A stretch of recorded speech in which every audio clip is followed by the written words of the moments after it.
Бұл елден безіп, Сирияға отбасымен бірге көшпек болған Нұрлыбек Өтепқалиев.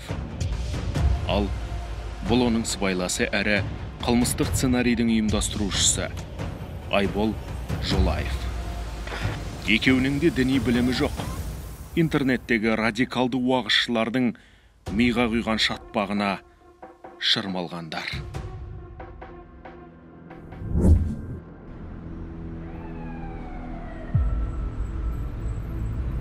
Нұрлыбек пен Айбол ауылдас.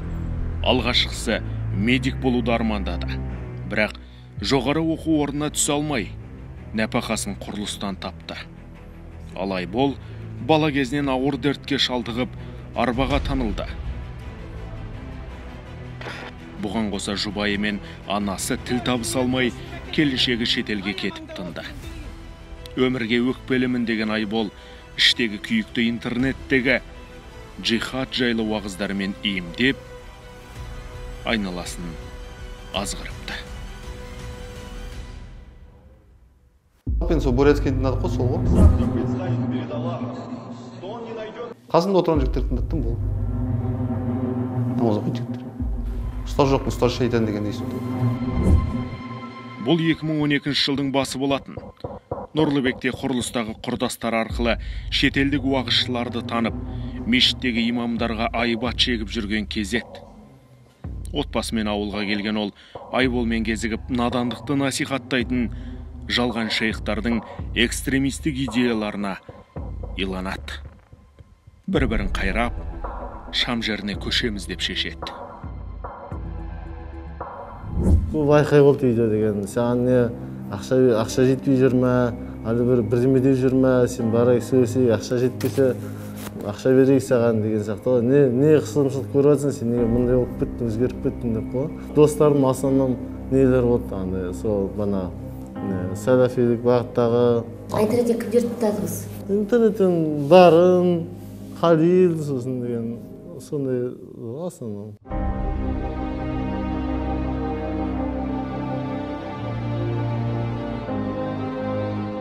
Айтқан мен ол темені қозғаған. Оған айтты, ол үстін маған да істеп қойды, маған сені бір істеп қойды. Еріп кетті маған да айтқанда. Ермеу керек еді негізінде. Сонда ештеңе болмас еді. Жігіттер межелі уақытта түнделетіп жолға шығады. Алғашында Түркияға Ақтөбе арқылы ұшақ болады. Бірақ онда халықаралық әуежайдың болмауына байланысты Ақтауға ойысады. Айналамыздан айламызды асырдық дегендерді шекара бекетінде құзырлы органдар күтіп алды.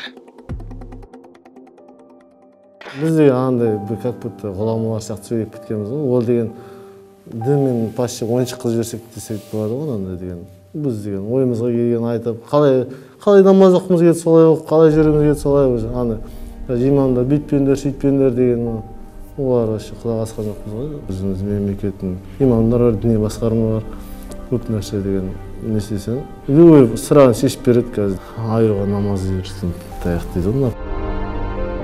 Жатағым өкілдерінің проблемасы неде? Сол кешенді дінді түсінбейді. Бір жақтылы кетіп қалады. Пайғамбарымыз саллаллаху ондайдан тыйған. Шектен шығудан сақ болыңдар. Сендерден бұрынғылардың түбіне жеткені шектен шығушылық деген.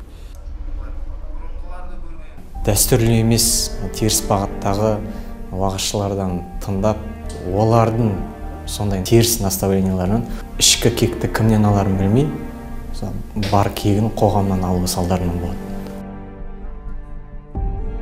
Сотта бұл екеуіне 6 жылдан жаза кесілді. Екеуі де қатаң режимдегі түрмеден жақында босап шықты. Қазір пробация қызметінің бақылауында. Бізде мысалы рационализм деген нәрсе бар. Сол рационализмнің шеңбері бізде кеңдеу болады, дәстүрлі бағытта. Және де оған шектеу қоймайды. Теріс бағыттағы адамдардың ойлау идеологиясы, сенім идеологиясы, сол ойлаудың өзінің рационализмді шектеп тастап отыр. Кейбір жағдайларда тіпті нөлге де шығарып жатқан кездер болады. Міне осы біздің үлкен бір проблемалардың бірі. Бізде теракт болмағанымен, бірақ біздің азаматтар кетті ол жаққа. Бұл азаматтар да сол кезде сол жақтың идеологиясын қолдап, сол жаққа кеткісі келіп, бір емес бірнеше рет кеткісі келген адам. Өзі Айбол мысалы, өзі сол мүгедектік жағдайына қарамастан ауданда жамағатқа үнемі сол Даиш идеологиясын қолдап, өзіндік әсер тигізіп отырған. Бірақ біздер маман ретінде сөйлескенде бізбен көбінесе жасыруға тырысады, ол идеологияны ашық айтпайды, көбінесе бізбен келісуге тырысады, ешқандай ағым өзінің ағым ретінде мойындамайды. Радикалды идеологтардың көздегендері жастарды азғыру, жазғыру, тура жолдан тайдыру. Ал Айбол мен Нұрлыбек сол қақпанға түсті. Ауыл ақсақалдарының елден неге бездіңдер деген сауалдарына бұл екеудің жауабы жоқ.